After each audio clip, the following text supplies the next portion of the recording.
Unless that's going to bother you, too. Is that going to drive you crazy?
Padded Room Radio is back on the air, you bitches. My name is Darian, and I have returned after a small hiatus in the new, somewhat improved Padded Room recording area. My main man, Buddy, is joining me tonight. Hey, what's going on, man? What's going on, dude? Dude, it's brighter in here. Is it? Oh, yeah. It is. Holy cow, we are super loud, too. Let's try that. There we go. That's better. All right. Yeah, that's What's up, man? How are you? Doing good. Yeah? Yeah. Everything good so far? Yeah, so far. I have to warn you, this is not a load-bearing structure that we're recording from, so a good fart is going to knock this whole setup over. We're gonna hopefully have to be able to pause it in time and then rebuild the whole shit. Basically, inmates, what happened was my wife kicked me out of our guest room, and now I am recording from, I guess this is a formal dining area, or, I don't know, it was a playroom. This is where the kids used to put all their bullshit. Yeah. But my son decided he needed his own room. Well, you know. Entitled little prick that he is. That age. I don't blame him. No, it looks good, though. Yeah. It's real good. Yeah, it's more airy. We got access to the refrigerator now. Oh, yeah. And, so we can get, beers and stuff. Yeah. And, we're looking pretty good. I hope we sound okay. It looks like we sound okay. But, yeah, here we are, man. Mm-hmm. Sorry about last week, inmates. The house was wrecked. Oh, I bet. We were building these shelves and trying to get everything out of the old recording area. So you had to build all those shelves too, huh? Yeah, man. This is about $900 at IKEA right here. Oh, IKEA. Yeah, and there was like 3 of them that we just decided we didn't have room because this is supposed to go all the way around. Oh, dang. Yeah, so we got another 2 that fit right there. You just gave up. Huh? Well, no, she's like, I don't like it. Nah. So we didn't build them. It's good. Yeah, and my movie collection turns out not nearly as ambitious as I thought it was. I thought I would be able to fill all these fucking shelves. Oh, not even close. No. I put them all together, and it was like one. All right. Yeah. So I'm like, now I got to find some... Well, you got to pull out those other DVDs now. No, I don't need those too close to the front door. Oh, yeah. Guests come over, they're going to get a little curious. What's this? Hey, now. Just put like a little sheet over it. Like at those shitty gas stations? Yeah. Oh, gross. What's behind the curtain, What's behind the Barry? curtain? Hey, don't worry about it. Don't touch that curtain. 21 and over only. Right on, man. What's up with you? What's going on? Not much. Just working a lot. Hoping to get Aiden's van here soon. Yeah. We're just kind of going through that process. We tried it earlier. We had to wait. Now it looks like we can do it again. Okay. So right on. Well, hopefully it happens before it gets any hotter. Yeah. You know what I mean? Other than that, road captain training, still going through that. Nice. We did all of our classes, so now we have 3 rides to do. Okay. So it's 2 of our practice rides that we just had to create. Hey, here's some short ones, and then we'll practice them. And then the final is all the road captains come with us, and we do our stuff, and that's like a almost all-day event. Oh, yeah? Yeah, so that's pretty exciting. Yeah, right on. Yeah. Sounds serious. Yeah, so hopefully by end of July, I'll be a road captain. Okay. And then I can start leading my own rides and sweeping other people's rides. Okay. Yeah. That sounds awesome. Yeah. Very exciting. Good stuff, dude. Well, we got a regular horror show to get to here, inmates. We got horror news, listener mail, all the usual shenanigans. We're kicking off Vincent Price month. Here we go. It's Vincent Price Pride Month, I decided. Pride? Yeah, Vincent Pride Month. There was one movie he played a woman, didn't he? I don't think so. There was Theater of Blood where he played like 5 different people. Yeah, maybe that's the one I was thinking of. Yeah, he did like a gay hairdresser for a hot second. Yeah. He was like, oh, come on, baby. I say we kick it off with a little horror news there, fella. Yeah.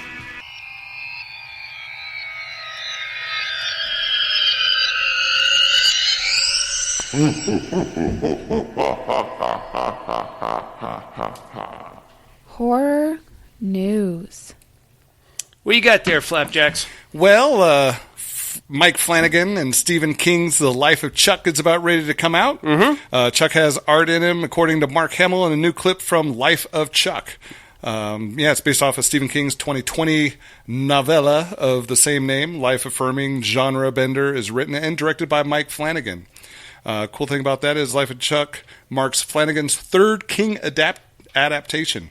Gerald's Game was one, Dr. Sleep another, and then he's also in pre-production on a Carrie series and developing a Dark Tower series. I read about that. Yeah. It's very exciting. I'm into it. Yeah, he does pretty good with that stuff. He does. He's a good director. Yeah.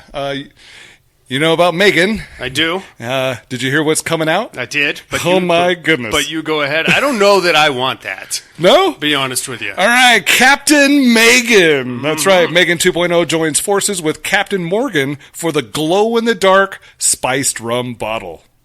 That's right. Hold on to your cocktail. Captain Morgan and the Universal Pictures have announced a unique calibration this morning with their brands partnering to give Megan her own limited edition glow-in-the-dark spiced rum bottle in celebration of upcoming sequel Megan 2.0.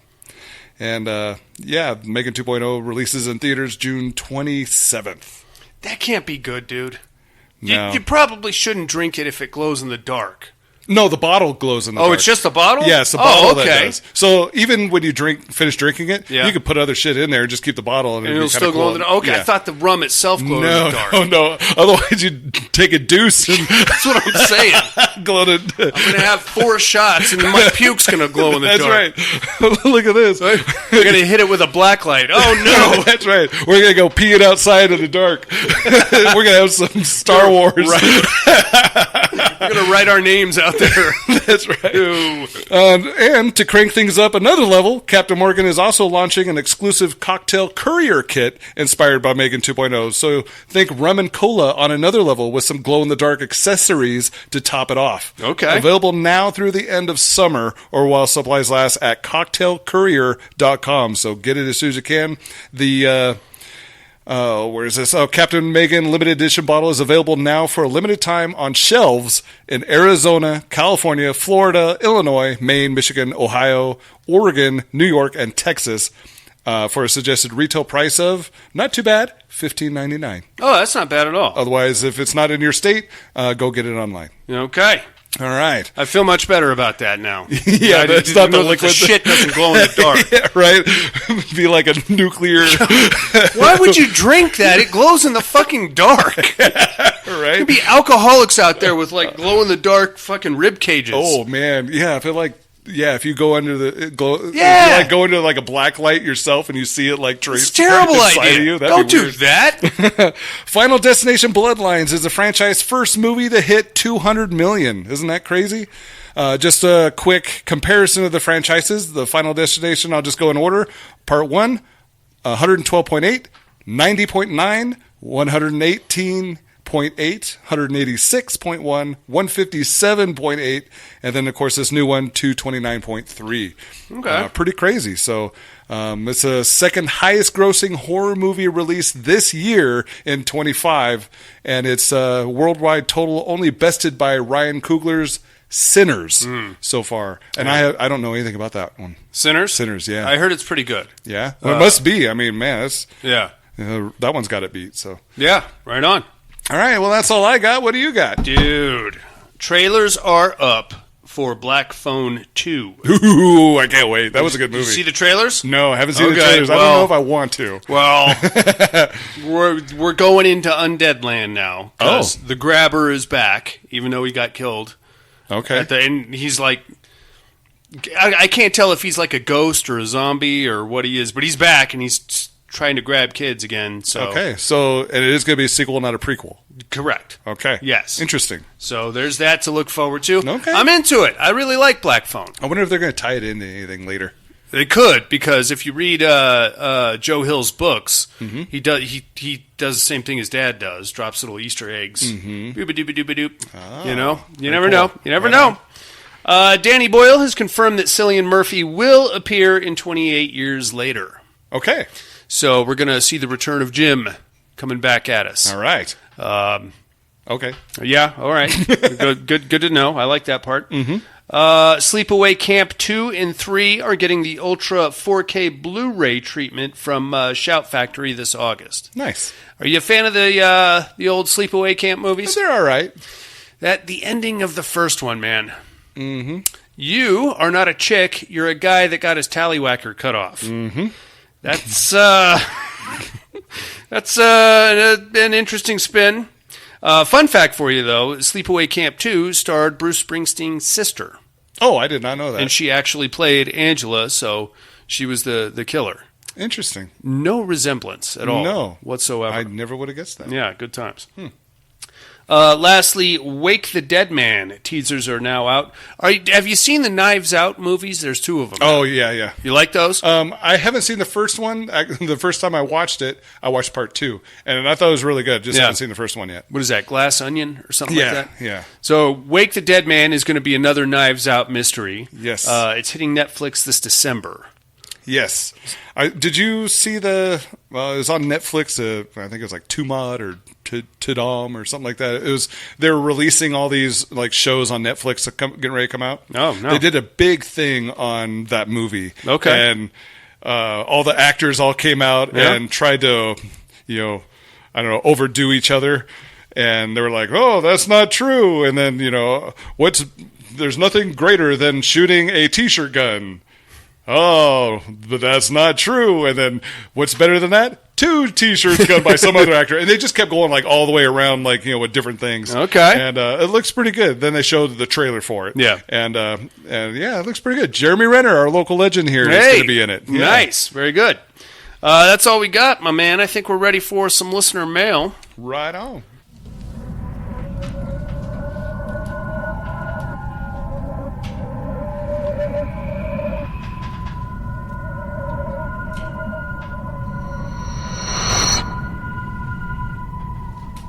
Listener mail. All right, so this first voicemail actually came in from last week's show that we missed. I'm going to go ahead and play it anyway. Here comes Tom Hardy. Hey-yo, padded room. How's my favorite degenerates this week? We're doing okay. Hope everyone is doing well. Hey, let me get in on that educating department. What do you think? I Am Legend. Close enough. Kind of a disappointing flick, but I think that's what you were. Will Smith fucking flick. I was I don't know, actually kind of last man on Earth. But, whatever. Didn't work out. No, you're close. Anyway, I don't believe there's any meat hooks for the week. Correct. So let me get right into what are you looking at department. I got to catch a bunch of first-time views for myself. Okay, that's fine. The first one, Talk to Me. Oh, yeah. Good one. Man, that was a great flick. Right? I was very surprised by that. I'd heard people talking about it, and I think even you guys mentioned that it was good. Mm-hmm.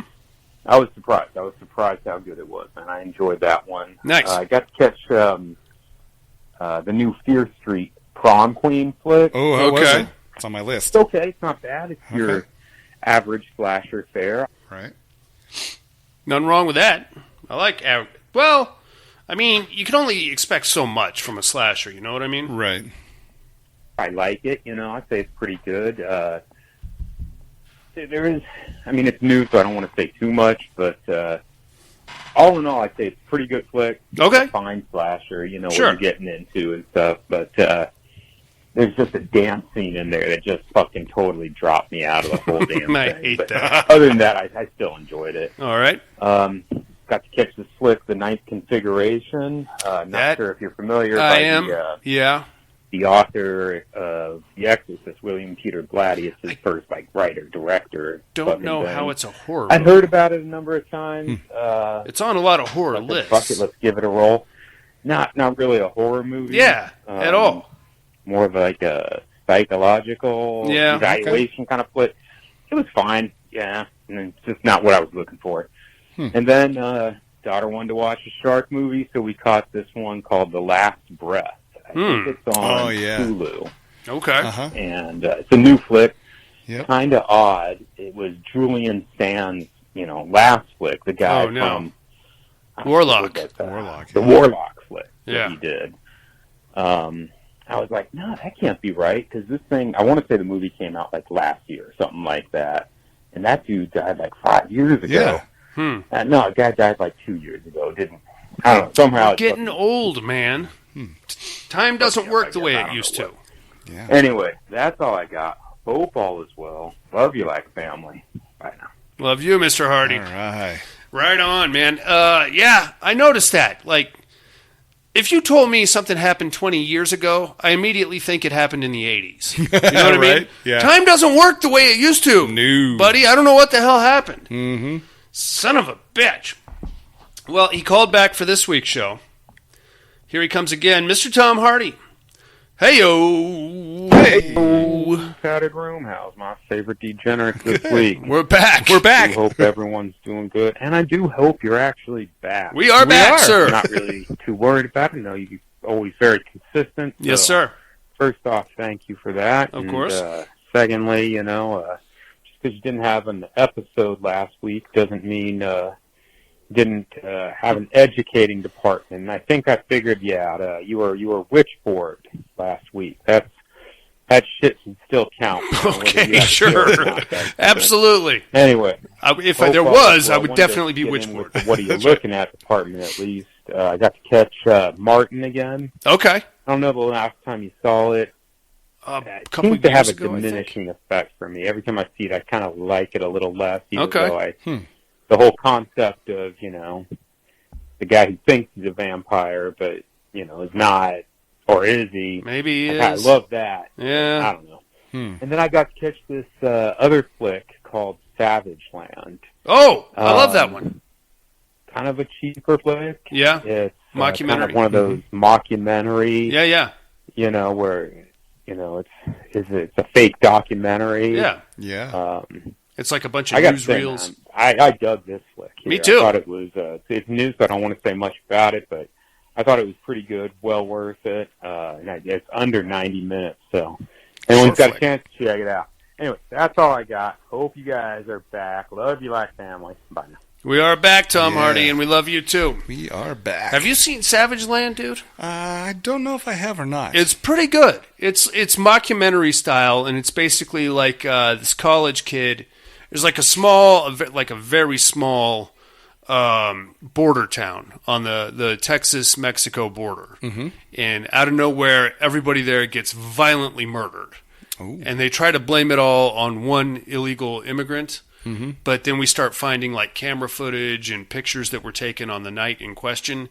And it's like these ghoul things came out of the hills. Ooh. Yeah, it's actually a pretty good show. Yeah, huh. Cheap as shit, but I think I have it on DVD or Blu-ray around here somewhere. Definitely worth checking out, man. Thank you very much for calling in, Mr. Tom Hardy. Yeah, thanks, Tom Hardy. That's all we got on the listener mail. I think everybody gave up on us. Yeah, 2 weeks. 1 week and that's it. We're off. We're on to the next podcast. Well, thank you very much, you motherfuckers. I guess it's time for a movie then, buddy. Yeah. Let's do it. The Masque of the Red Death. Personalized by the motion picture screen's Prince of Horror, Vincent Price. So then shouldn't you be on your knees to give thanks? No, I beg of you! Mercy, mercy! Lavishly, he plants his corrupting seeds of sin, spreading living terror that not even the unsullied can escape.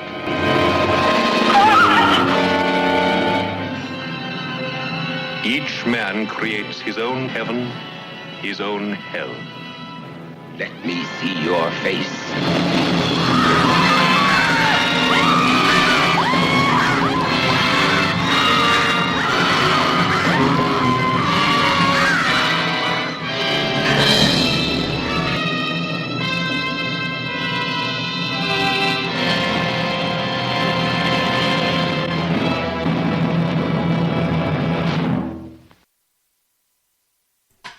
Yeah, it's Masque of the Red Death there, buddy. 1964. This one got 6.9 stars on IMDb. Directed by Roger Corman, written by Edgar Allan Poe, the original work, starring Vincent Price, Hazel Court, and Jane Asher. This movie is not rated. Now, couple of things going on here. Number one, not really a horror movie per se. Not a lot of like frightening stuff going on. Crime thriller? Interpretive dance. Yeah, that too. Wonderful choreography. Oh, yeah. I'm sure he got paid double. Well, the thing is oh, yeah. Like, the actual short story by Edgar Allan Poe is like 2.5 pages long. Mm-hmm. And it's really the party. This bandaged zombie-looking thing shows up. The purpose of the party is because all the rich people are hiding away in their little castle while the rest of the country is falling to the Red Death, which is actually rabies. I don't know if you knew that. No. And then this bandaged zombie thing shows up and just starts wrecking the whole shit. And basically, by the time the clock strikes midnight, everybody inside the party is dead, and all the fires are still going and the drinks are still flowing, but they're all dead. So you didn't have a lot of meat on the bone there as far as the source material goes. So we had to add a little extra drama in here to make a 90-minute movie, buddy. Yeah, and we a lot of extra. Yeah, we had to ride Vincent Price pretty hard when this one goes. It's okay. I still thought it was a good show. We start off in Elizabethan era Italy, and we're going to meet Prince Prospero. He is the neighborhood prick, and he's the rich douche nozzle. That pretty much he's basically a aristocrat that controls neighboring villages because of his royalty and his wealth. Mm-hmm. And we're actually going to start the movie with an older lady walking through the woods at night, and she happens upon a red ninja. Yeah, creeping stealthily through the shrub.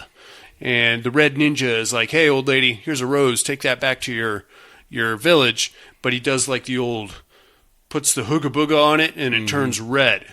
Now, it's obvious to me that he just basically handed her a fistful of red death for her to carry back to the village and spread amongst her families and friends. Yep. If I was the old lady, I would have slapped that thing out of his hand and told him, out of your mind? I'm not going anywhere near that rose, or what are you doing in a ninja suit to begin with? Smackety smack smack. Get the fuck out of here. She takes the rose, goes back to her village. Village looks like something out of Game of Thrones, but much more Eddie Bauer, I guess.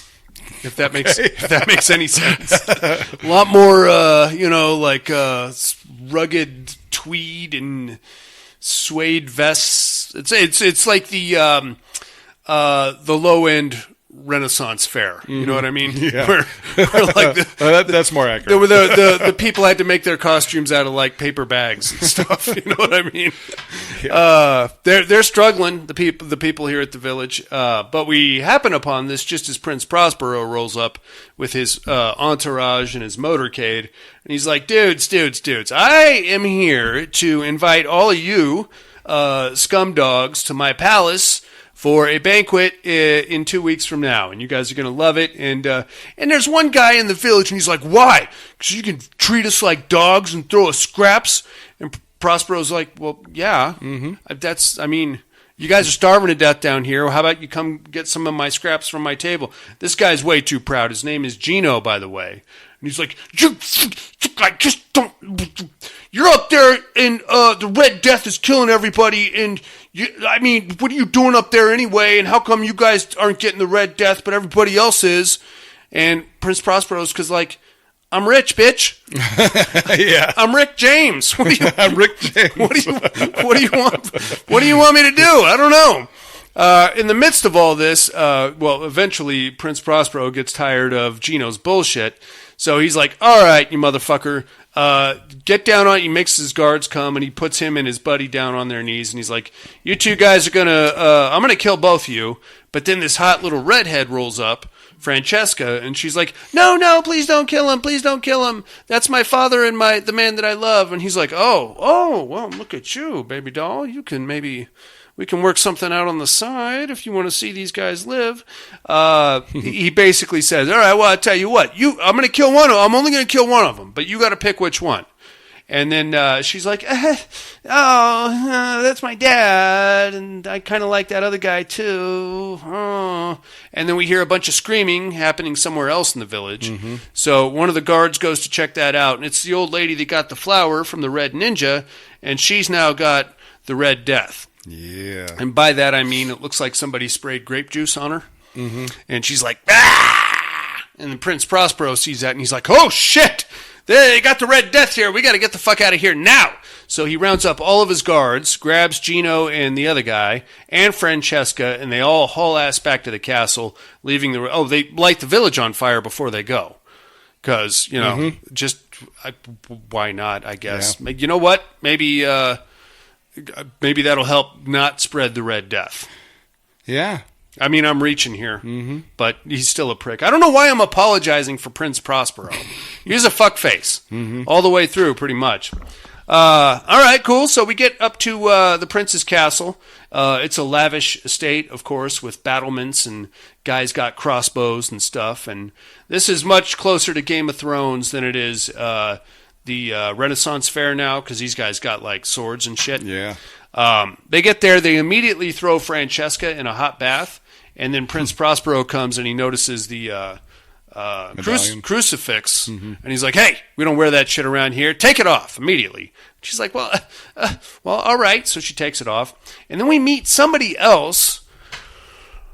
And I don't know what her deal was. I'm talking about Juliana. Mm-hmm. Was she trying... She wasn't the prince's wife, obviously, right? No. What is her deal? Was she trying to get on top of the prince? Or was that like a sister? I don't think it was ever explained. I don't. Other than she's part of the thing that we discover later on. Yeah. Oh, well, you can come out and say it then if you want, buddy. I was trying to keep that under the pillow, but all right. Yeah, so she shows up and she's like, oh, another peasant girl. Fuck, why do I have to? And Prince is like, hey, get her cleaned up, get her dressed. Teach her about like society and shit, because she's going to be my date to the big ball, the big masquerade. Juliana's like rolling her eyes. Oh, she's fucking stupid. So that's great. In the meantime, we're going to cut down to the dungeon where Gino and Francesca's dad are halfway being trained on like how to fight. So we're thinking there's going to be like some gladiatorial games or something, which is great. And now the prince's like aristocratic lords and ladies are showing up. Mm-hmm. They're all rolling into the castle, and they look like a bunch of right dandies. Yeah. I do like the Renaissance. Have you ever been to a Renaissance fair, buddy? Mm-mm. I like the idea of ladies wearing those push-up bustier thingies. We should do that for Halloween. Yeah. Or have like a Renaissance party. I can't. I cannot. I'll take one look at myself in the mirror and be like, if the guys I went to high school saw me like this, they would kick the fucking shit. Oh, by the way, I went to high school with Dusty, so he would definitely kick the shit out of me if I came out of here with a fucking feather in my hat. Yeah, but he would have to too. That's it. That is true. Yeah. So we would have to fight each other in the back. I don't know that I could take Dusty. He's a big fella. Anyway, they all come rolling in, and they're like a bunch of decadent, like, well-to-do types. Very attractive for the most part, but they get there, and they immediately start getting hammered and eating all the prince's food. And we're going to meet one particular fuckface by the name of Alfredo. Mm-hmm. Alfredo, I feel like, could have showed up on an episode of To Catch a Predator. Yeah. And I'll get more into that in a second. Mm-hmm. But, they're rolling in and they all have to pay their respects to the prince, and he's being kind of cocky about it. And he's like, oh, don't you look like a fat fuck? Why don't you act like a pig? And then the guy like starts oinking and rolling around and stuff. Finally, it's time for some of the princely entertainment. So the prince is like, "Hey, I've got a little act my friends here are going to put on," and we meet Hop Toad and Esmeralda. Now, about these two, we have Hop Toad, who is clearly a dwarf. Mm-hmm. Are you okay with that? Yeah. Did that freak you out a little bit? I was like, what the hell? Buddy has a little bit of a problem with dwarfs. Yeah. Which is hilarious. I will go the other way. Which is hilarious to me, by the way. And then we have Esmeralda. Now, Esmeralda is a dancer, and I believe that the character of Esmeralda was supposed to be a dwarf lady. However, it appeared to me that they actually got like a 9-year-old to play the character of Esmeralda, right? Yeah. Okay, that's fine. I'm with you. You couldn't find a dwarf actress to play that part. But this is going to get creepy because out comes Hop Toad and Esmeralda's like a ballet dancer, so she starts doing her little dance. And while she's dancing and prancing around, Alfredo rolls up to Prince Prospero, and he's like, "Oh, tell me more of your entertainment."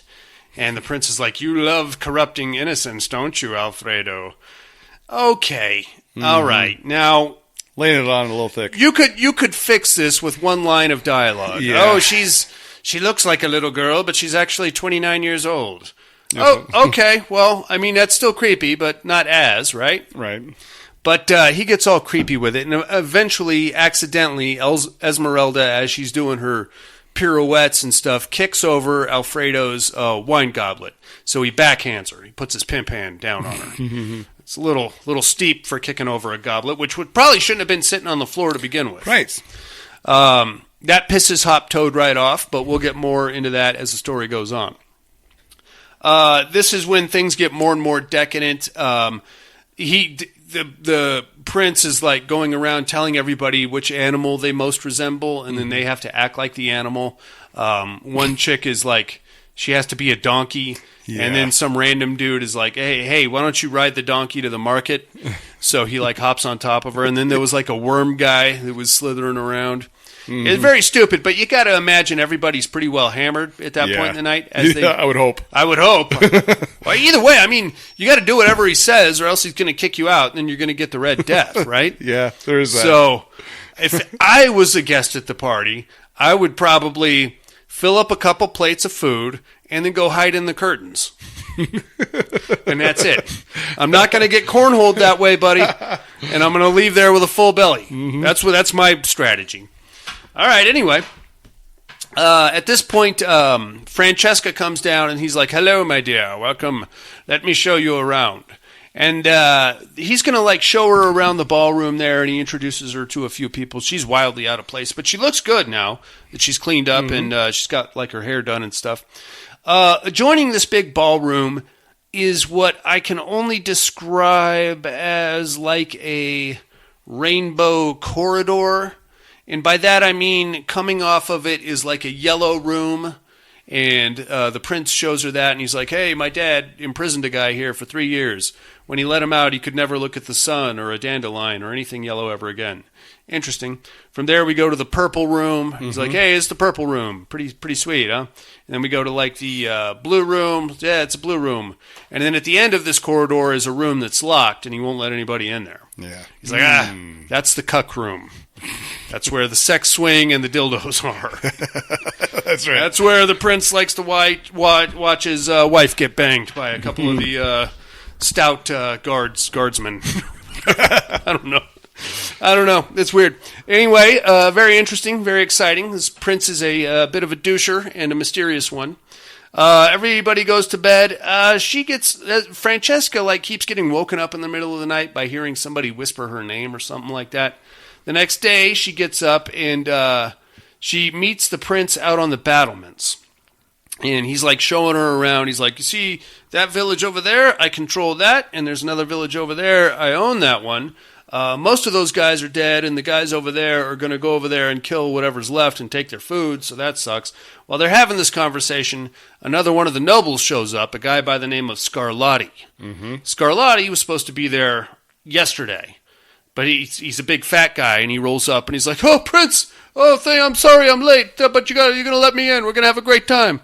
And the prince is like, "No, man, I told you to be here yesterday.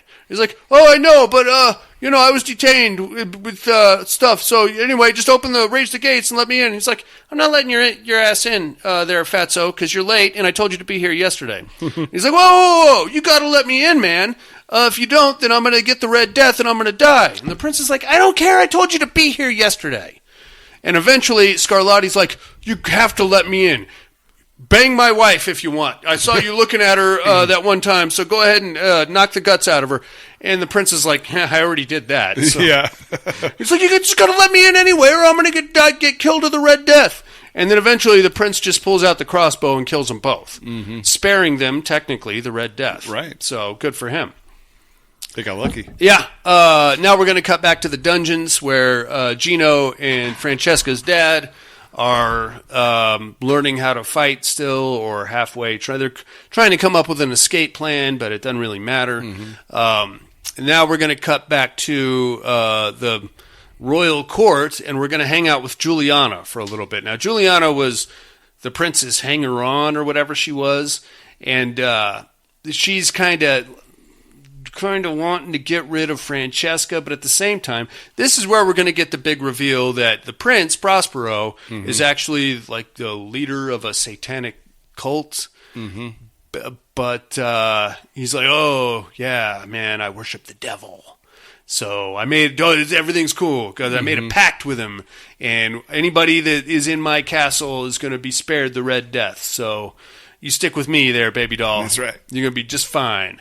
And she's like, well, she had that crucifix on. So Francesca's like, hey, whoa, hey, I don't know about all that shit. But Juliana's like, oh, yeah, I'm ready for the final sacrifice and ceremony and rite, which really means that she goes to the room at the end of the hall, the one that was locked, which is really like a black room. Yeah. But it's got a couple candles in it. And then she like breathes in the smoke and like goes into a psychedelic blur, and when she wakes up, she brands herself with an upside-down cross. Yeah. And now she's ready. She gets up from that, and she's like, I'm ready to marry the devil. Okay. Is he here? Can we meet him, or how does that work? Yeah. What's next? All right, great. Now we're going to cut back to Hoptoad, our dwarven friend, who's still pissed off at Alfredo for slapping his 9-year-old niece, as he should be. At least I hope it was his niece. Anyway, he rolls up to Alfredo. He's like, dude, you know what, man? I don't care about Esmeralda. He really does. I don't care about Esmeralda. You slap her around all you want, but I am thinking about what's going to happen after this ball, and I don't know that Prince Prospero here is the right road for me. So Alfredo's like, oh, your services are for sale, are they? And Hoptoad's like, yeah, I got some tricks and I do some things, and I'm a pretty resourceful dude. For example, I know how you, Alfredo, can be a huge hit at this party. And he's like, no, do tell. He's like, okay, well, the princes, we're going to have the masquerade at midnight tomorrow night. I found this kick-ass ape costume in one of the rooms, right? So here's what we're going to do. You're going to get in the ape costume. You're going to come down. You're going to, run around, throw chicks around because you're a crazy African ape. And I'm going to be like your ape handler, and I'm going to chase you around with this whip. And, when the clock strikes midnight and everybody unmasked, they're going to see it was actually Alfredo. And you're going to be like the hero of the night, dude. It's going to be awesome. Alfredo's like, wow, that is rather clever. Whatever, dude. In the meantime, Juliana's had about enough of Francesca, and she's seeing the way that the prince is looking at her, so she's like, I got to get rid of this bitch because I need to be closer to the prince, I guess. He's the cult leader, so if I'm going to marry the devil, I got to go through the prince. I need to be closer to the prince. So I think the plan on the surface level was that Juliana was going to arrange for Gino and Francesca's dad to be released from their cells, and then Francesca was going to run down there and meet them. And then she told Francesca that if she made it up to this particular battlement, there'd be a guard there waiting who would let them out, and then they could go off and get the fuck out of here. Sounds good, right? Mm-hmm. Yeah, makes sense. So they do that. They do just that. They get let out of their cells. Francesca meets them down there.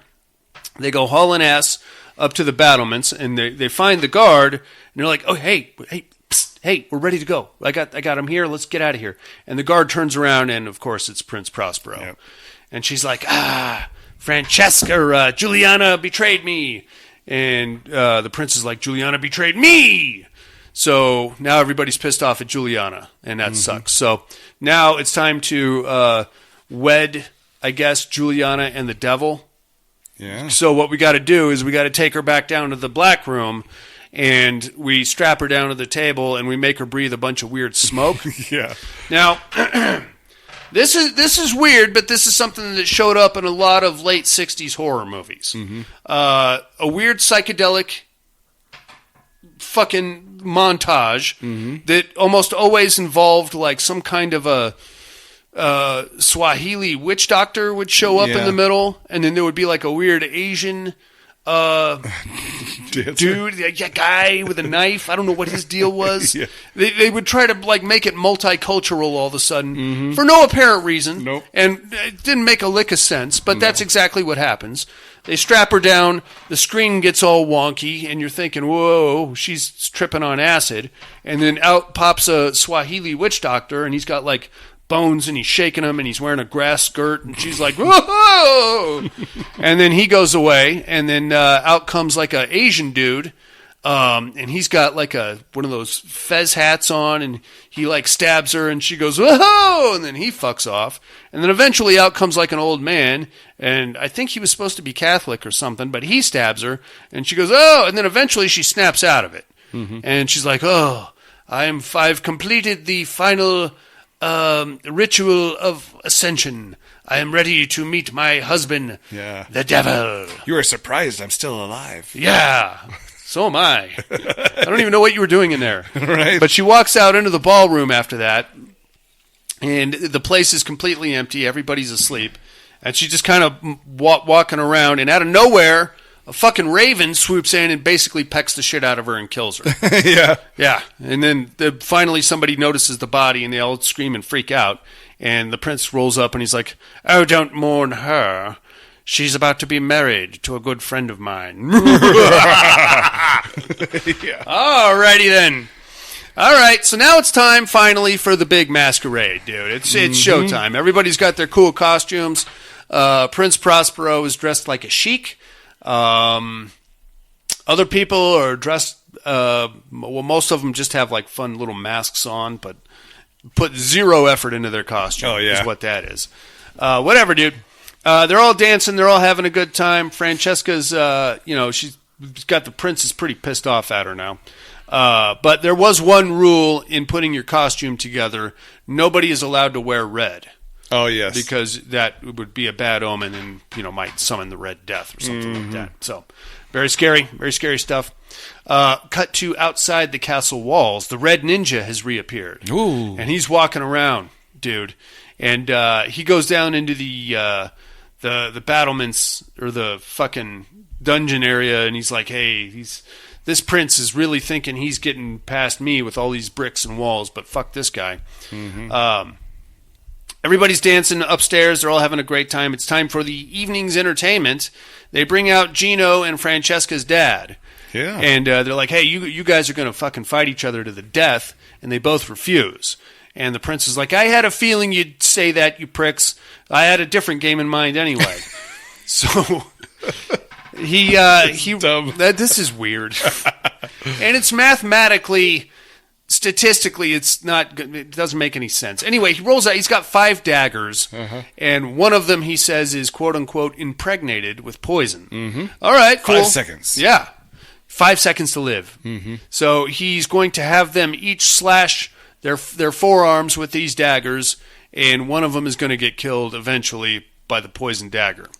So, okay, there's 5 daggers, and there's 2 of them. Yeah. Which means one of these poor saps has to go 3 times, and the other guy only has to go 2 times. Unless you get unlucky right off the bat. That's what I would be hoping for. Get me the fuck out of here. This is stupid.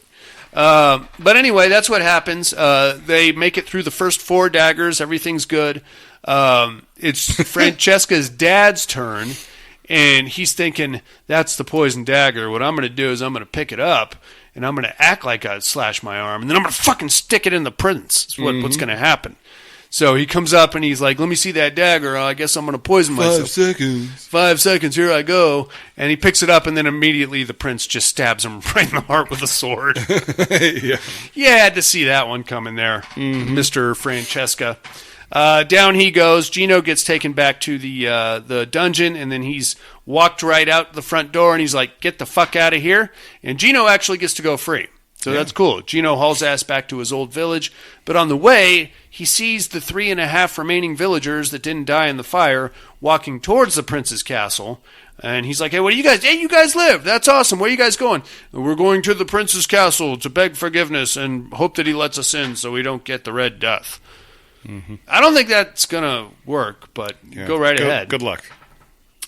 He hangs out with them for a minute or two, makes it to the castle walls, where the prince comes down and he's like, hey, what do you guys want exactly? And they're like, hey, we're sorry that we were dicks to you at the village the other day. Anyway, we can come inside. And he's like, no, you guys are assholes. And he's, well, you got to let us in. The Red Death is out there, and winter's coming, and you burned our fucking houses down, so we're going to freeze to death if we don't starve, if we don't get the Red Death. So he's like, oh, you know what? You're right. I can save you from all that shit. And then he just orders his guards to open fire on him and kills them all. Mm-hmm. So, and I mean, he wasn't lying. They didn't starve and they didn't freeze and they didn't get the Red Death. So there's that. One little girl that was rolling with him, like somehow managed to escape and evade all that, and so did Gino. Gino and this little girl are now walking around the woods, and they happen upon the Red Ninja. Mm-hmm. And the Red Ninja's like, well, it is time for the prince to be laid low. His arrogance is astounding, and I've had about enough of his bullshit. It's not exactly what he said, but I'm paraphrasing. So that's pretty cool.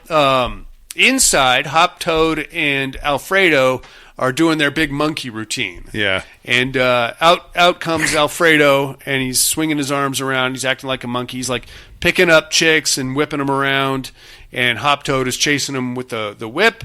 And when Alfredo isn't paying attention, Hop Toad goes and lowers a chandelier with the candles in it, like all the way down to like knee level. And then he's like, whoa, the African ape is out of control. Don't worry, everybody. I'll restrain him. And then he like jumps on top of him and ties his hands and his feet together and then ties him to the chandelier. Mm-hmm. And then he runs over and raises him up. So now he's suspended from the chandelier like, I don't know, 8 or 9 feet above the crowd. Yeah. So he hops up there and he whips Alfredo some more. And now Alfredo's getting pissed. He's like, let me down from here, you little prick. And Hop Toad is like, the great African ape wants some brandy. And he starts throwing alcohol over on him. And then he lights him on fire. Yeah, that was pretty good. That was pretty good. And then he goes hauling ass out of there with Esmeralda. And the prince is like, yeah, that was pretty good. Let's find Hop Toad and give him a little extra cash. That was a good show. That's right. Okay. Now that's entertainment. That's right. That's quite the party trick you got there. Mm-hmm. About this time, the prince spots the Red Ninja, like, darting in and out of the crowd. And he's like, who the fuck is that guy? I told not to wear red. He shows up at my party wearing red. So him and Francesca are, like, chasing the Red Death around. He goes into the yellow room. They chase him in there. He goes into the purple room. They chase him in there. Eventually, he makes it all the way to the cuck room, and they chase him in there. And he's like, "Oh, you are the red. You're." I think Prospero thought that he was the devil. Actually, right? He's like, "Oh, you're here to honor our pact. Look at all these assholes I've summoned for you. They're all going to be dead by the end of the night. It's going to be awesome. They're souls that I've corrupted for you." And the Red Ninja's like, I'm not here for souls. I'm not here. I'm really just here for you. Mm-hmm. And then they go back out to the party, and Prospero takes the mask off the Red Ninja. Who are you? And it's Prospero, and it's Vincent Price playing the Red Death. Yeah. And from there, he's like, I'm going to kill everybody. So he like waves his hand over people, and then when he does it, they are red now. and then they go into an interpretive dance. Yeah. And that's kind of silly, but it's what they do. And then eventually they kind of turn into like a mosh pit kind of a thing. Mm-hmm. And the prince is like, you motherfuckers all got the Red Death? You're gross. Don't touch me, don't touch me, don't touch me. And of course they're all touching him. Yeah. And then big interpretive dance. And then at the end, the Red Ninja kind of escorts Francesca out to meet Gino, where they take off. And then we cut to everybody dead inside the ball. Well, I should say red. They're all just laying on the floor, and they're all red inside the ballroom. And then the Red Ninja meets up with the Yellow Ninja, the Green Ninja, the Purple Ninja, and the White Ninja out on the hilltop. And they're all like, I killed a bunch of people. And they formed the Power Rangers. Pretty much, yeah. I killed a bunch of people, too. Hey, good job. And then they let the little girl go, and she just kind of walks off into the woods. Mm-hmm. And that's pretty much the end of Masque of the Red Death there, buddy. Yeah. What do you think of that? It was all right. It's different. It is different. It's one of these Edgar Allan Poe, Roger Corman adaptations. Mm-hmm. The thing about these movies is that they had extraordinary budgets because they were all shot in England. Mm-hmm. There's like 6 or 7 of them. Yeah. You got this one, The Black Cat, Fall of the House of Usher. There was an H.P. Lovecraft adaptation, The Haunted Palace. But they all look and feel almost exactly the same. Yeah. It's Vincent Price being Vincent Price. It's like they did there, made all those movies, and then took off. Yeah, pretty much. And then they sold them back in the States made millions off of them because they were hugely popular in the late 60s. Oh, yeah. But it's dated, obviously. Yeah. Did you ever watch the Mike Flanagan Fall of the House of Usher series? Yeah. Mm-hmm. So you can see the parallels between this and the episode Masque of the Red Death. Oh, yeah. Where at the end they put the fucking acid all over the party. Mm-hmm. Same thing. Okay. Yeah, and the Red Death, the chick, Carla, what's her name? Carla Guggione, running around, and Prospero trying to chase her down so he can fuck her. Okay. Yeah. So interesting. You can see the parallels there. This is not my favorite Vincent Price movie, but I would put it probably top 5. Wow! Just because he played such an arrogant cocksucker in it, and I mean that's the character, you know, and that was like his niche, was playing upper crust aristocratic guys with weird sex things going on. Mm-hmm. Anyway, there it is. Okay. I say it's worth checking out. It's not bad. Be prepared for an interpretive dance at the end, because that's all you're going to get. Mm-hmm. All right, let's take us a little break, and we'll do some other stuff there, inmates. Yeah. 7, 6, 11, 5, 9 and 20 miles today, 4, 11, 17, 32 the day before. Boot, boot, boot, boot. Moving up and down again. There's no discharge in the war. Don't look at what's in front of you. Boot, boot, boot, boot. Moving up and down again. Men go mad with watching them. There's no discharge in the war. If your eyes stop, they will get the top of you. Boot, boot, boot, boot. Moving up and down again. There's no discharge in the war. Fly. To think of something different. Oh, my people going through this. Moving up and down again. There's no discharge in the war. 7, 6, 11, 5, 4, 17, 32, 4.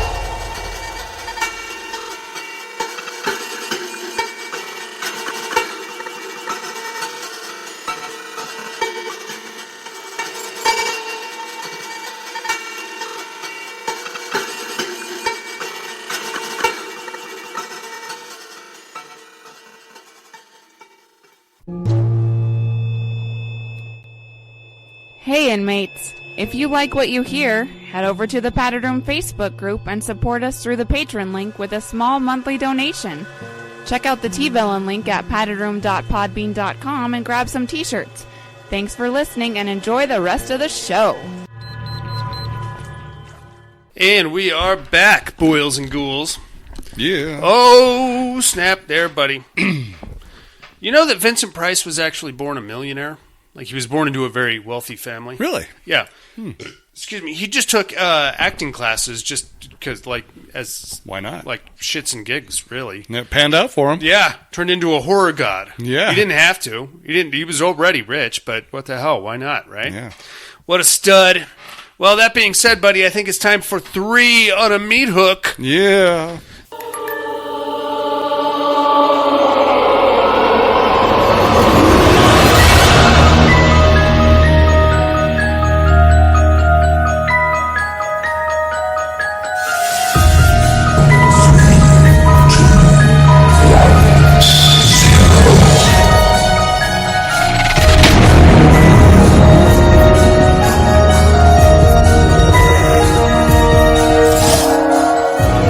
Three on a meat hook. This week's meat hook, top 3 horror films from the 1960s. Buddy, why don't you start us off with number 3? Number 3, Night of the Living Dead.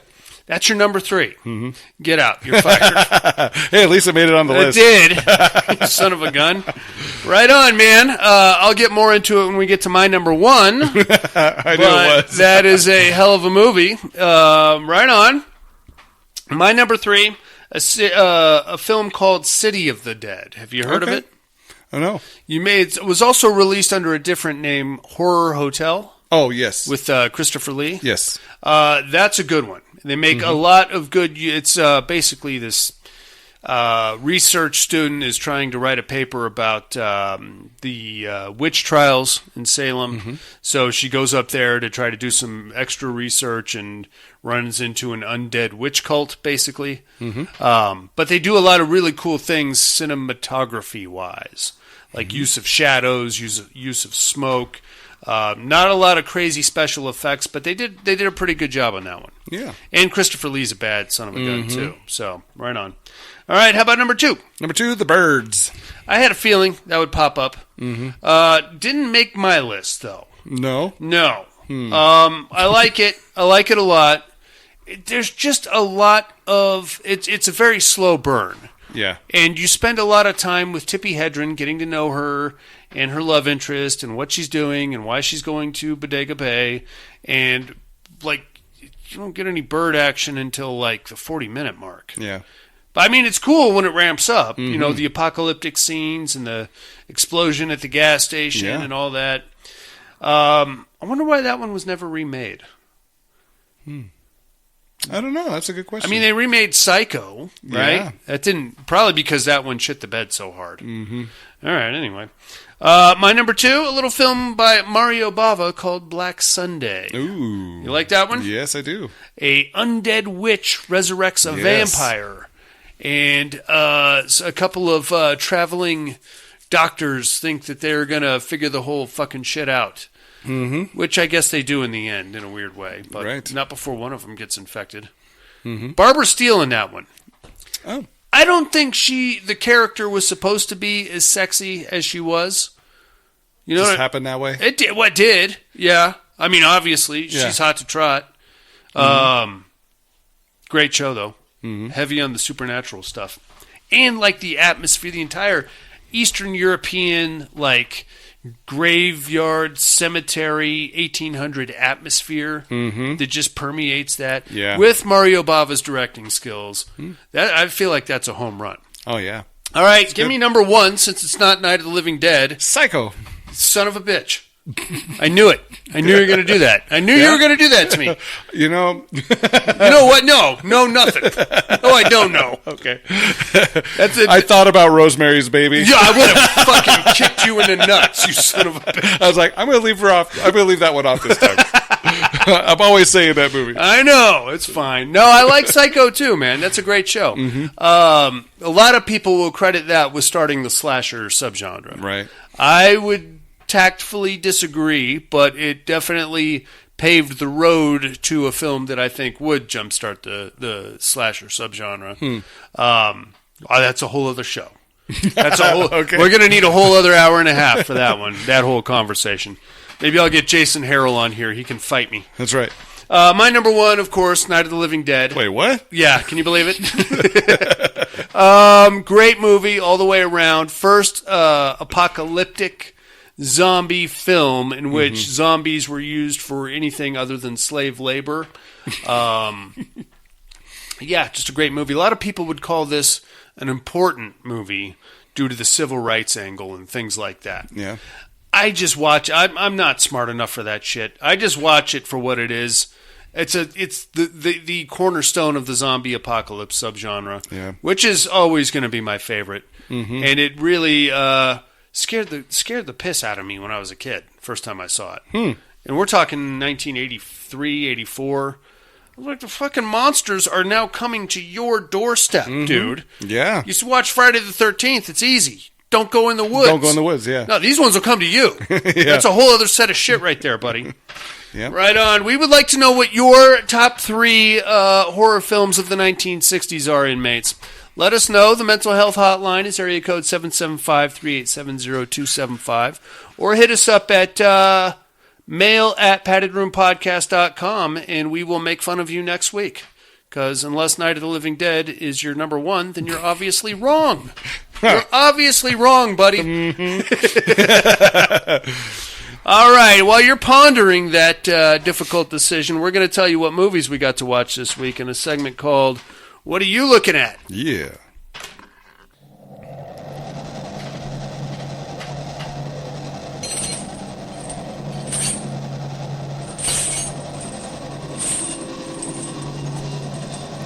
What are you looking at?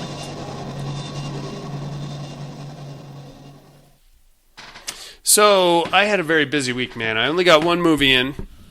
In anticipation of Fear Street Prom Queen, I revisited Fear Street 1994 from 2021. Yeah, that's what I want to do before I watch it. I actually got physical copies of the first 3. Very cool. Not as good as I remembered it. Really? Yeah. So disappointed after watching it again. A little bit. I mean, there's a lot of. If I had, because it was so good when it came out. It's like, oh yeah. It's conceptually it's good, but there's a lot of really dumb shit that happens. Laid it on really heavy with the social statements. Very heavy-handed with that. It's fine. I get that. I think I'd like it more if it was like R and not such a high school movie. That's 99% of what my problem is. And the kids, like if it was college, sure. It'd be better. College rated R. Yeah, it'd be kind of like a Scream. Sure, give it an R rating. Not everything has to have a goddamn gay angle to it. We laid that on pretty thick too. Also, like the whole Shady Side versus Sunnyvale thing. Yeah. Okay, you're turning it into Outer Banks. Exactly. But more to the point, you're pissed off at her because her parents got divorced and remarried, and she got out of Shady Side and moved to Sunnyvale. Number one, it's not her fault, right? Obviously. Number two, you should be happy for her. Now you can go party at her new house on the good side of town. Yeah. Instead, you're all, you sold out. You sold out. She didn't have any choice in the matter. Yeah, she was young. She still is young. She's, a senior in high school? Yeah. So, this is like a fundamental writing flaw here. Mm-hmm. That I guess if you wanted to draw the conclusion that these are kids and these are how kids might think, but it still doesn't make any sense to me. I don't know. That's just, and then there's some other dumb shit regarding like the retaliatory attacks after the football rally, and then it's all like us versus them stuff. Yeah. Regardless, I'm going to continue because I'm still excited. My favorite was always 1978, so I'm going to watch that one next. Yeah, and that was a good one. I know I like that one a lot more than 1994. That's all I got to watch this week, buddy. How about you? Spiderhead with Chris Hemsworth. Yeah, what'd you think? That wasn't too bad. It was very different. I didn't know what to expect going into this one. Okay. Have you seen it? I have not. I might do that for immersion therapy. Okay. So I don't want to talk too much about that one. All right. And then, of course, I actually hadn't seen John Wick 2, 3, any of those. I've only seen the first one. So I did a marathon on it. John Wick 1, 2, 3, because they are making a fourth one. They are. And there's also one out either it's in the theaters or it's getting ready to hit the theaters. It's called Ballerina. Yeah. And that actually takes place around part 3 in the John Wick universe. Yeah. So Keanu Reeves is actually in it. Cool. But in part 3, or is it part 2? I don't know. They show like a quick ballerina. It's from the Russian mafia, whatever you want to call it. Yeah. His family, and they show a single ballerina in there. It's based off that character. It's not that actual woman because they use somebody else to play her, but it's her, and it's about who killed her father. So she's on a vengeance for it, and of course Keanu Reeves is part, in that realm too. Sure. So, and then once that comes out, then of course John Wick 4 will be out, and yeah. So right on. Watch those. Okay. That was it. That was it? Mm-hmm. That's a good marathon to go to. Oh, it is. Yeah, I love those movies. Oh, one more. I probably forgot the name of it. It's a British film. Okay. And it's like a new British spy series. Gosh, I forgot the name of it. But I watched the first one that came out, and it's got really fast, like fighting, just like John Wick does. Cool. But it's pretty good. Nice. Right on. Yeah. Alrighty. Well, that's it then, buddy? Yep, that's it. All right. How about some immersion therapy? Yeah.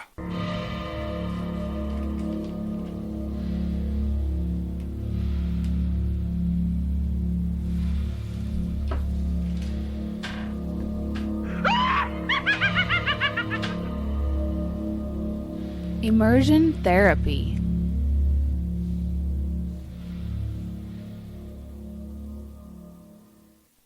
What'd you think of Companion, man? Not too bad. It's a pretty good show. Yeah. That's pretty funny, man. Mm-hmm. Guillermo and his gay robot. Good stuff. Yeah. I gotta be honest. I mean, I get the idea that you think you can jailbreak your sex bot and get her to kill somebody, but how do you expect to get away with that exactly? You think that the company that's like a PR nightmare for the company. They're going to do anything and everything to figure out how you fuck this up so that they're not held liable. Mm-hmm. Okay, fine. Now, I'm just thinking out loud here. And more to the point, you got yourself a pretty hot fuckbot. Yeah. That doesn't know she's a fuckbot. Right. Dude, if I could tell my wife just to go to sleep and just have her go to sleep, see how I got all quiet all of a sudden? Woo! Yeah. I don't know, man. I thought it was a good show. It was. Yeah, it is. Yeah. Dude, when she jailbreaks herself and starts ramping up all of her own... turns everything up. Yeah, her own attributes and everything. It's like when you hit God mode on some role-playing game or something. The gay couple. Yeah, buddy. Woo. Alrighty. Well, what do you got for us this week, buddy? Oh, real quick. It was The Kingsman. The Kingsman. Yeah. Yes. So I saw the first one of that one. Still haven't seen the other two, but I will be here soon. I've seen the first one, too. I don't think I saw any other past that, but it was a good show. Yeah. All right. I keep hitting the wrong screen here. All right. Get it together, man. All right. So this week, let's check out 1995's Screamers. This is about a military commander stationed off-planet during an interplanetary war travels through the devastated landscape to negotiate a peace treaty, but discovers that the primitive robots they built to kill enemy combatants have gained sentience. And you'll find this gem on Prime.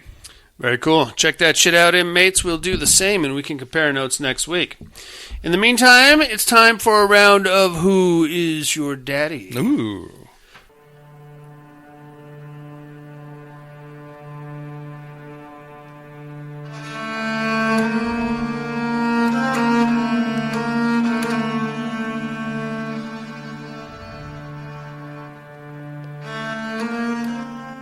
Who is Daddy? First, my clues from 2 weeks ago.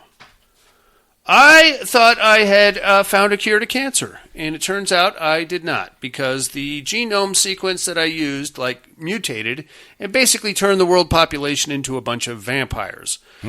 Somehow I dodged the bullet, because I also invented the vaccine, but I didn't do it until everybody was already infected. So now it's my job to basically go door to door during the daylight hours and kill every one of these motherfuckers, and hopefully be back in time before the sun goes down and put up my garlic and my holy water shit everywhere to keep them out.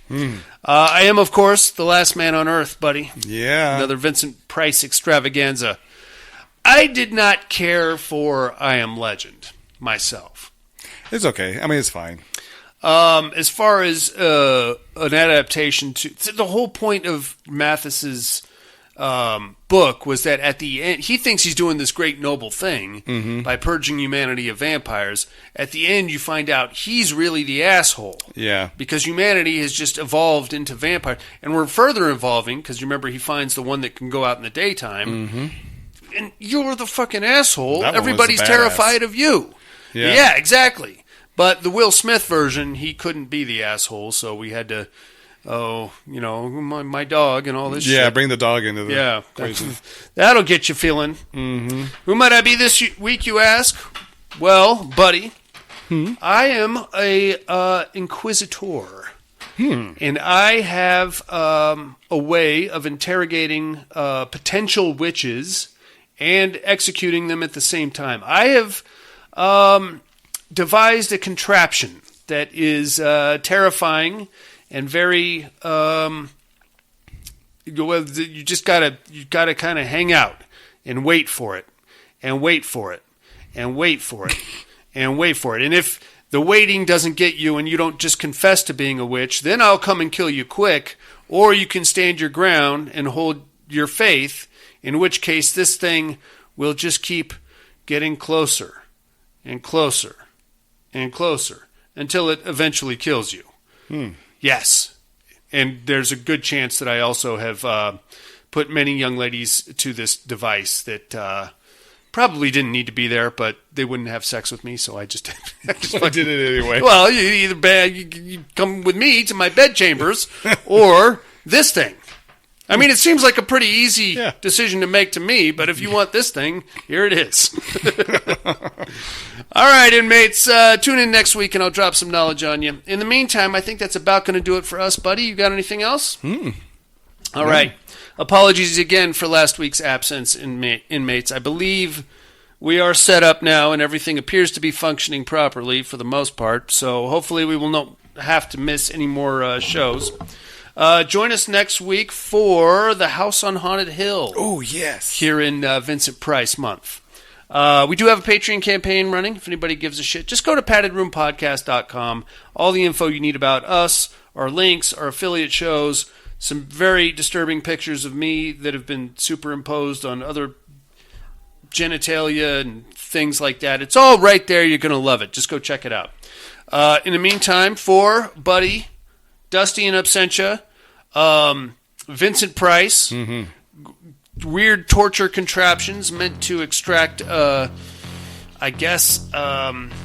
confessions of various witchcraft. Sex robots, and the fucking trouble you can get into if you don't read the terms and conditions before you click on the I agree button. And the Padded Room Podcast, I'm afraid visiting hours are over. Bye, and have a great week.